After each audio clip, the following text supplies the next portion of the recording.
আল্লাহ বলেন সাবা নামক জাতিকে আমি আল্লাহ এত বড় নিয়ামত দিয়েছিলাম। এ ভাই, কোরআনের সূরাতুস সাবার মধ্যে আল্লাহ বলেন তাদের এই সাবা জাতির শহরের দুই পাশে দুইটা বড় বাগান ছিল। এমন কোন ফল ফসল নাই, এমন কোন ফ্রুটস নাই যে ফ্রুটস গুলো আমি আল্লাহ ওই বাগানে দেই নাই। অনেক রকমের ফল দিয়া বাগানগুলো আমি আল্লাহ সাজাই, অত্যন্ত সুস্বাদু ফল দিয়া আমি আল্লাহ এই বাগানগুলো সাজাইলাম। উভয় তাফসীরের কিতাবের মধ্যে আসে, মাঝখানে রোড দিয়া যখন ওই এলাকার মানুষগুলো হাঁটে যাইত, মাথার মধ্যে খালি টুকরি থাকলে বাগানের ফলগুলো অটো সিস্টেম আইসা জমা হয়ে যায়। জান্নাতি বাগান, কেউ গাছের থেকে ফল পাড়ার দরকার হতো না, সুজা দরকার হয়েছে টুকরির মধ্যে জমা হয়ে গেছে। শুধু তাই না, আল্লাহ কয় বালদাতুন তাইয়্যিবা, এটা পবিত্র একটি শহর। এখানে কোনো সাপ বিচ্ছু ছিল না, লাল পিঁপড়া ছিল না, এখানে কোনো কষ্টদায়ক বস্তু ছিল না।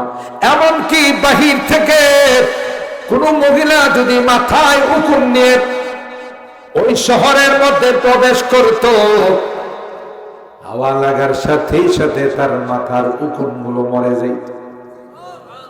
আর জোরে সুবহানাল্লাহ। আল্লাহ সাবাবাসীকে ডাক দিয়া কয়, এ সাবাবাসী, কুলু মিন রিজকি রাব্বিকুম ওয়াশকুরু লাহু, তোমরা এই গাছের ফল খাও, যা মনে চা তা খাও। বিসমিল্লাহির রহমানির রহিম। লাকাদ কানা লিসাবঈন ফি মাসকানিহিম আয়া, জান্নাতানি আন ইয়ামিনিন ওয়া শিমাল, কুলু মির রিজকি রাব্বিকুম ওয়াশকুরু লাহু, বালদাতুন তাইয়্যিবাতুন ওয়া রাব্বুন গফুর। وقال النبي صلى الله عليه وسلم من لم يشكر الناس لم يشكر الله، أو كما قال عليه الصلاة والسلام. بارك الله لنا ولكم في القرآن العظيم، ونفعنا وإياكم بالآيات والذكر الحكيم. صدق الله العظيم وصدق رسوله النبي الكريم، ونحن على ذلك لمن الشاهدين والشاكرين، والحمد لله رب العالمين. সবাই দুরূদ শরীফ পড়ুন। اللهم صل على محمد وعلى آل محمد كما صليت على إبراهيم وعلى آل إبراهيم إنك حميد مجيد.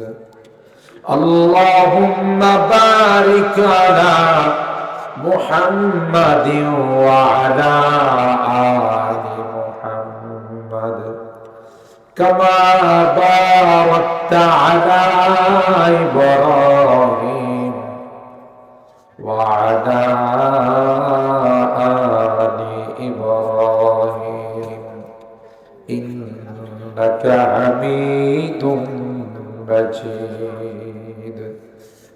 আলহামদুলিল্লাহ,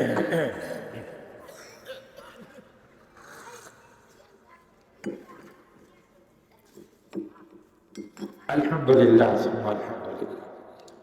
আমাদের প্রাণপ্রিয় প্রতিষ্ঠান বেতবাড়িয়া সিরাজুল উলুম ইসলামিয়া মাদ্রাসা হাফেজ ছাত্রদের পাল্টি প্রদান উপলক্ষে আয়োজিত 2 দিন ব্যাপী 11তম ইসলামী মহাসম্মেলনে আজকের শেষ দিনের সম্মানিত সদর ঐতিহ্যবাহী মাদারে ইলমি আল জামিয়া ইউনুসিয়ার প্রধান মুফতি হযরতুল আল্লামা মুফতি মুহসিনুল করিম সাহেব দামাত বরকাতুহু আজকের এই মাহফিলের হযরত উলামায়ে কেরাম, বিশেষ করে আমার পূর্বে মুখতাসার আন্দাজ সংক্ষিপ্ত আকারে হলো মুফতি আজমের সুযোগ্য সাহেবজাদা, বর্তমান ব্রাহ্মণবাড়িয়ার জামে মসজিদের সম্মানিত খতিব, জামিয়া ইউনুসিয়ার সম্মানিত মুহাদ্দিস হযরতুল আল্লামা সিবগাতুল্লাহ নূর দামাত বরকাতুহু সুন্দর এবং চমৎকার আলোচনা করেছেন কোরআনে কারীমের মর্যাদা সম্পর্কে। রাত হয়ে গেছে অনেক, খুব লম্বা আলোচনা করে আপনাদের কষ্ট দেব না। কয়েকদিন যাবৎ শীতের প্রভাব অনেক বেশি। আমি আপনাদের খিদমতে কোরআনুল কারীমের সূরাতুস সাবা এর একখানা আয়াত তেলাওয়াত করেছি। সরকারে দো আলম মাহবুবে কিবরিয়া সৈয়দুল কাওনাইন সৈয়দুস সাকালাইন হযরত মুহাম্মদ আরবি সাল্লাল্লাহু তাআলা আলাইহি ওয়াসাল্লামের অসংখ্য হাদিস থেকে ছোট্ট একখানা হাদিস পাঠ। বিষয়বস্তু হলো আল্লাহ যাদেরকে নিয়ামত দান করেন, নিয়ামত প্রাপ্তির পর যদি তারা সেই নিয়ামতের শুকরিয়া দেয়, তাদের পরিণতি কি হবে তারই একটা দৃষ্টান্ত আল্লাহ এই আয়াতের মাধ্যমে সাবা জাতি কথা বলে আমাদের সামনে পেশ করছে। এর সাথে আমাদের আজকের এই মাহফিলের সাথে কি সম্পর্ক? এই মাদ্রাসাটা রাইসুল মুফাসসিরিন হযরতুল আল্লামা সিরাজুল ইসলাম সাহাব বড় হুজুর রাহিমাহুল্লাহ নাম, ঠিক না? আমাদের ভাই সাহেব হেমাতুল্লাহ ভাই সাহেব এখানে যতদিন জীবিত ছিলেন মাহফিলে আসতেন, বসে বসে ভাই সাহেবের সঙ্গে কথা হতো।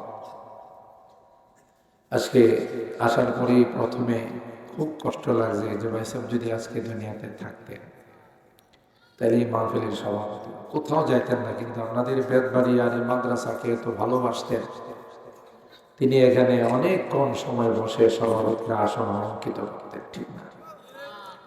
আজকে আমাদের মাঝে নাই। আল্লাহ ওনার কবরটাকে জান্নাতুল ফিরদাউসের আলা মাকাম নসিব করুন। মুহতারাম হাজিরিন, এই মাদ্রাসাটা দেখলেন আপনাদেরই ফসল। প্রায় কতজন ছাত্র পাগড়ি দেওয়া হয়েছে? 14 জন। একটা ছোট্ট মাদ্রাসা, 14 জন ছাত্রের মাথায় পাগড়ি দেওয়া, আলহামদুলিল্লাহ। এটা আপনাদেরই মাদ্রাসার ফসল।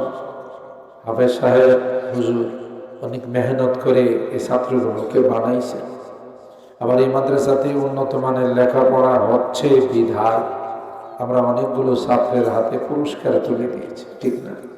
এই সবগুলো আপনাদের ফসল, কথা বলে আপনাদের মেহনতের ফসল। এই মাদ্রাসা যে বড় মাপের আল্লাহর ওয়ালির নামে, আমরা তো আশা করবো দিন দিন এই মাদ্রাসা উন্নতির দিকেই যাবে ইনশাআল্লাহ। বলেন ইনশাআল্লাহ। কিন্তু আমরা যারা এর সঙ্গে জড়িত থাকব, একে কলিজা দিয়া ভালোবাসো, মহব্বত করো, আমাদের লাভ না লস? জোরে কর। দুনিয়াতেও লাভ, পরকালেও লাভ। সিবগাতুল্লাহ নূর সাহেব বলেছেন যে হাফেজরা অনেক দামি জান্নাতে যাইব, তাই না? এ কথাই তো রাইগা চলে গেলেন যে ভাই সাহেব বলবে বাকিটা। এই জান্নাতে কি হাফেজরা একা যাইব না আপনাদের নিয়ে যাইব? সবাই কয় না, নিয়ে যাবে। নিয়ে আল্লাহ যখন বলবেন কামা কুনতা তুরাতিলু ফিদ দুনিয়া। হাফেজ, কষ্ট করে তুমি হাফেজে কোরআন পাইছিলে, এক একটা আয়াত তিলাওয়াত করো আর এক এক তলায় চড়তে থাকে। হাফেজ সাহেব কি বলবেন, জাল্লা এই বেতবাড়িয়ার মানুষ যদি লজিং না রাখতো, আমাদের 4টা ডাল ভাতের ব্যবস্থা না করতো, তাইলে আমরা হাফেজ হতে পারতাম। এই যে এখানে পাগড়ি দিছে আর লজিং মাস্টারের নাম কইছে, আপনারা কি মনে করছেন এই নাম এই মাহফিলে আছে না অন্য কোথাও গেছে? কয় না, ঘুমাই গেছেন আপনারা? এদিক দিয়ে হাফেজ সাহেবের নাম কইছে, ওই দিক দিয়ে ফেরেশতারা তাদের দফতরের মধ্যে উঠাইছে।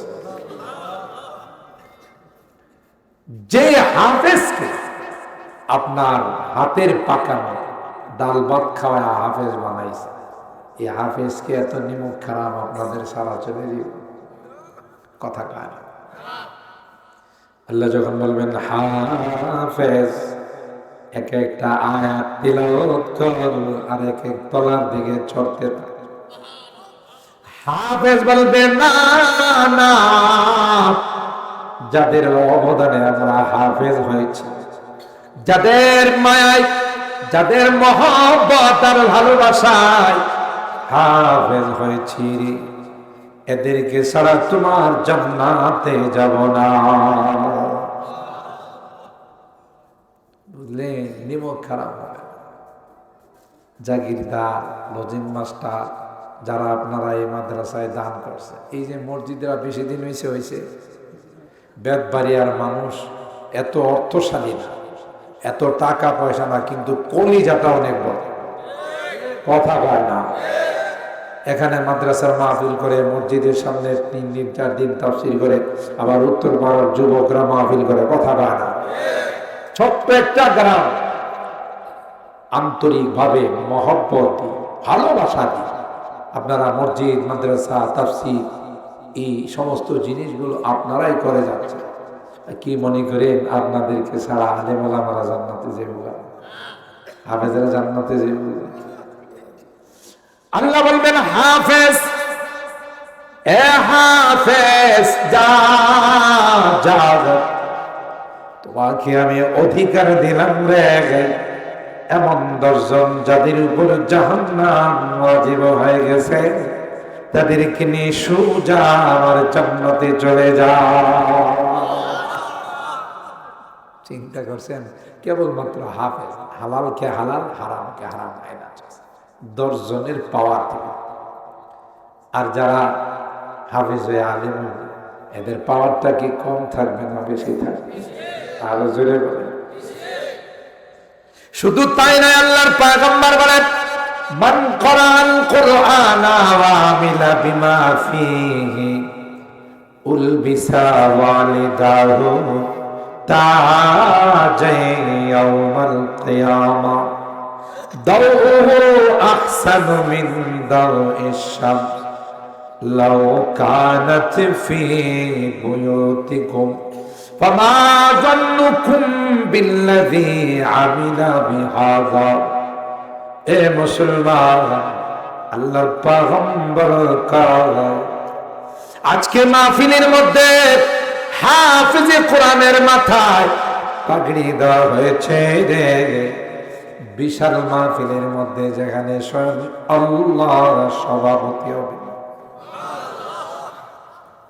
মাহফিলটা কি ছোট হবে না বড়? স্বয়ং আল্লাহ যে মাহফিলের সভাপতি হবেন, আল্লাহর হাবিব সরকারে দু আলম পয়গম্বর যে মাহফিলের চিফ গেস্ট হবেন, প্রধান অতিথি। রাস্তে সুবহানাল্লাহ। যার জন্য আল্লাহ সব কিছু সাজাইছে, কথা কয় না, যার ইশারায় চন্দ্র 2 টুকরা হয়ে যেত, যিনি ইশারা করলে সূর্য পর্যন্ত থেমে যাইত। সূর্যকে ইশারা করে বলে, সূর্য আসরের নামাজ কিন্তু আমি পড়ি নাই, খন্দক খুঁড়তে খুঁড়তে সূর্য আমার আসরের নামাজের টাইমটা চলে যাচ্ছে, তুই যাবি না, দাঁড়িয়ে থাক, যতক্ষণ পর্যন্ত আসরের নামাজ আদায় না করব রে, ততক্ষণ পর্যন্ত তোর যাওয়ার পারমিশন না। चाहे तू इशारों से अपनी काया ही पलट दे दुनिया की। इन्हीं इशारा कर ले दुनिया उलट पलट करे द्वार मतो पार अल्लाह ताकि दीजिए सुभान अल्लाह।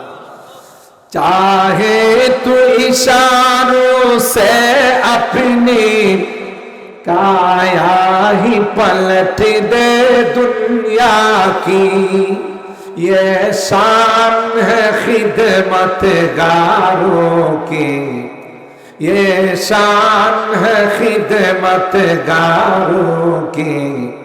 सरदार का आलम क्या होगा जब हुस्न था उनका जलवा नुमा, अनवार का आलम क्या होगा। हर कोई फैदा है बिन देखे दीदार का आलम क्या होगा। সেই নবী যদি মাহফিলে প্রধান হতে পারে, চিফ গেস্ট হয়, মাহফিলটা কেমন লাগে?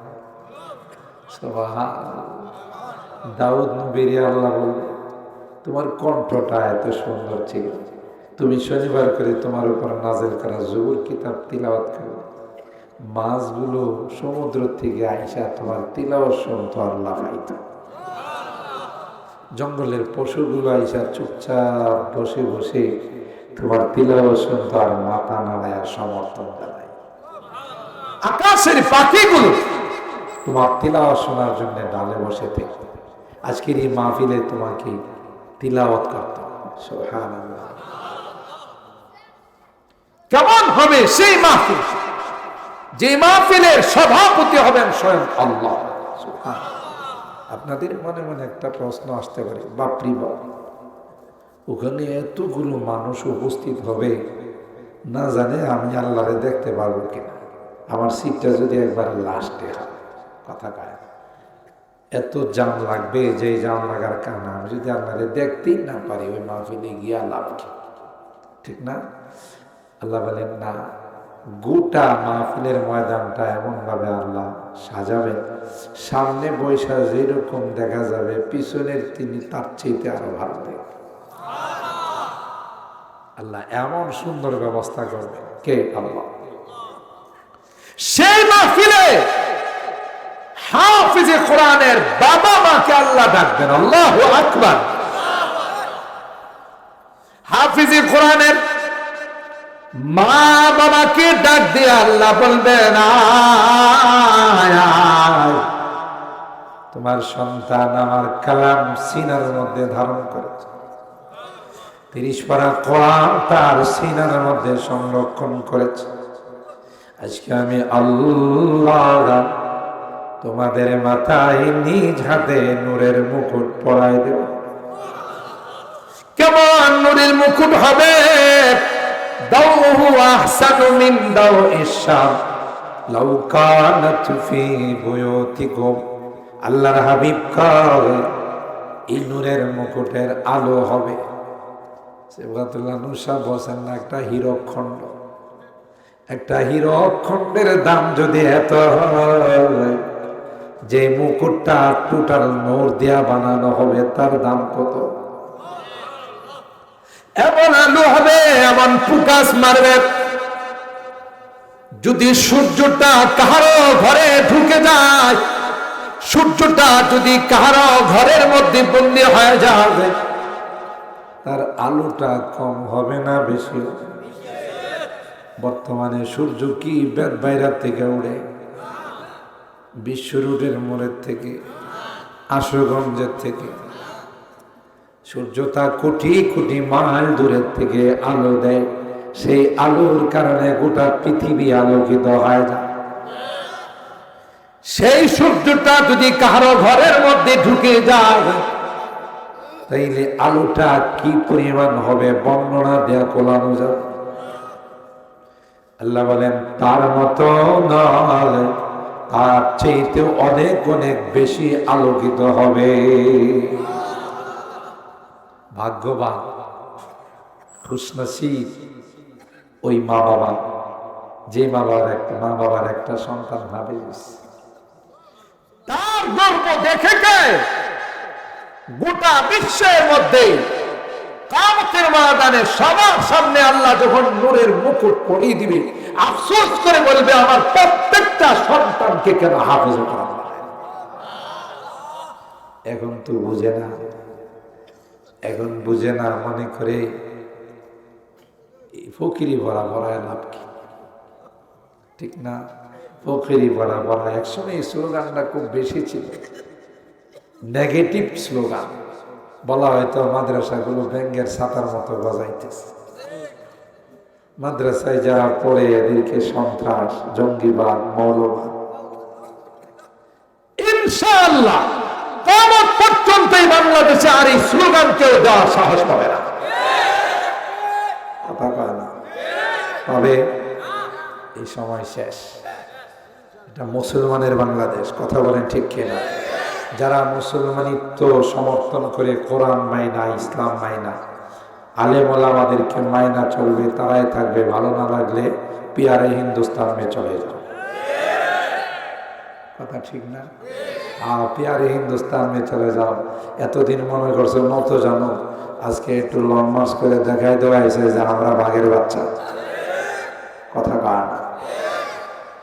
মনে করো না বাংলাদেশের মানুষ দুর্বল। আমরা বাড়িতে রাত্রের আধারে যখন আমার দেশ দখল করতে তোমরা আসছিলা, তখন কিন্তু সিম্পল একটা নমুনা দেখাই দিছি। 100 জন বিএসএফ কে বিনা হিসাবে জাহান্নামে পাঠাই দিছি, ঠিক না?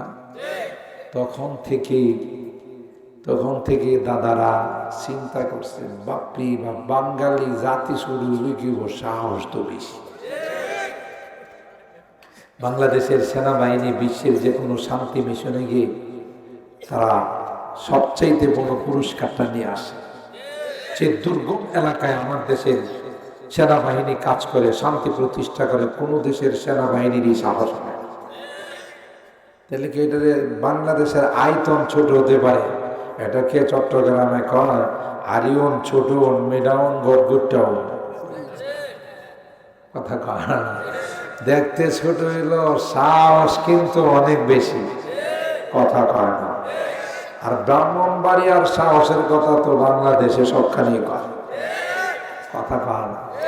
ব্রাহ্মণবাড়িয়ার মানুষের সাহস গোটা বাংলাদেশের মানুষ বলে, কখনো যদি বাংলাদেশে কোরআনী হুকুমত কায়েম হয়, এই কোরআনী হুকুমত সবার আগে ব্রাহ্মণবাড়িয়ার জমিন থেকে কায়েম হবে।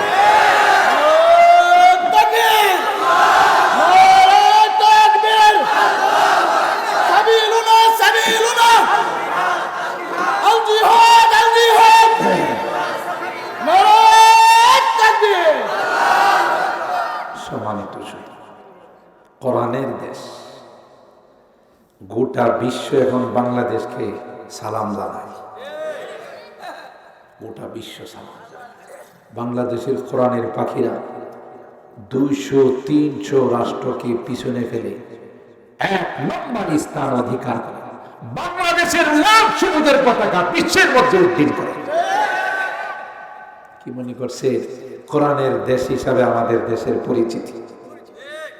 যে কোনো রাষ্ট্রে গেলেই যখন দেখে বাংলাদেশের হাফেজে কোরআন রাইস কইছে কাম, আর সিরিয়াল ভাগ্যে নাই। সুবহানাল্লাহ কম। আপনি কি মনে করছেন কি প্রতিযোগিতাটা হয়? যতদিন পর্যন্ত এদেশে কোরআনী হুকুমত কায়েম না হবে, ততদিন পর্যন্ত কোন মানব তন্ত্র মন্ত্রের দ্বারা শান্তি আসবে না, আসবে না, আসবে না। কথা বলেন ঠিক কেনা? আল্লাহর বিধান, কোরআনী হুকুমত কায়েম হয়ে যাবে। রাত নাই, দিন নাই, 24 ঘন্টা যেখানে মনে চায় এখানে আপনি যাইতে পারবেন। কারো সাহস হবে না আপনার দিকে তাকান। তার বাস্তব নমুনা দেখতে চাইলে আফগানিস্তান যান। কথা কার? আফগান মুজাহিদরা পৃথিবীর কোনো পরাশক্তিকে ভয় পায় নাই, ঠিক না? এই যে কিছু মুজাহিদ সিরিয়াতে যায় ঢুকছে, সিরিয়া বিজয়, কথা কয় না, কয়েকটা মুজাহিদ ঢুকছে, ঢুকার পরে ওদের কামড়ানো শুরু হয়ে গেছে, কথা কয় না। আর ইসরায়েল তো এখন বাথরুম আর ছাড়তে পারে না, কথা কয় না।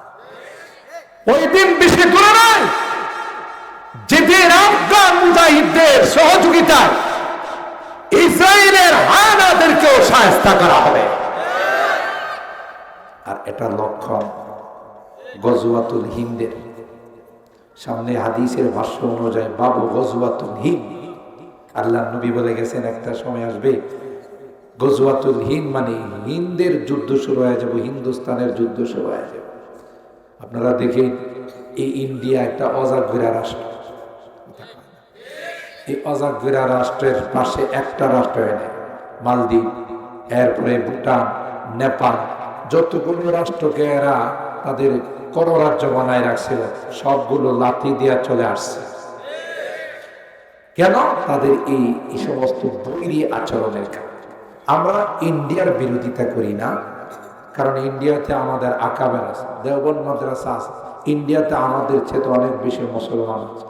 যারা ইন্ডিয়ার মধ্যে মুসলমান নিধনের মধ্যে এই মোদি যারা আছে, হিন্দু জাতীয়তাবাদী যারা আছে, আমরা তাদের বিরোধিতা করি, কথা বলেন ঠিক কেনা? তাদের কত বড় স্পর্ধা হলে বাংলাদেশের একজন প্রতিযশা লয়ারকে, আইনজীবীকে তারা হত্যা করে, ইসকনের দুষ্টরা, কথা বলেন ঠিক কেনা? এরা ইসকনের পরিকল্পনা আপনারা জানেন না, 7টা রাষ্ট্রকে মিলায়া তারা স্বপ্ন দেখে রামরাজ্য বানাবে। আপনারা কি মনে করেন তাদের স্বপ্ন পূরণ হইব? জুতার পিতা খায়া বাংলাদেশ থেকে বিদায় হবে।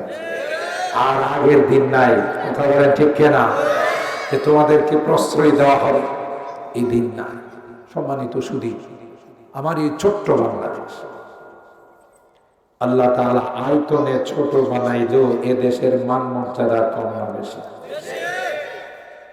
এই ছোট্ট বাংলাদেশে যেই পরিমাণ কোরআনের মাদ্রাসা আছে, যেই পরিমাণ মসজিদ আছে, যেই পরিমাণ তাফসীর হয়, যেই পরিমাণ মাহফিল হয়, যে পরিমাণ আলেম ওলামা আছে, অনেক বড় দেশেও তা খুঁজে পাওয়া যায়।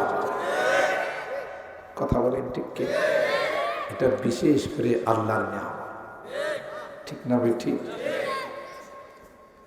লাকাদ কানা লিসাবাইন ফি মাসকানিহিম আয়া জান্নাতানি আইয়ামিনি ওয়া শিমাল কুলু মির রিজকি রাব্বিকুম ওয়াশকুরু লা বালদাতুন তাইয়্যিবাতুন ওয়া রাব্বুন গফুর।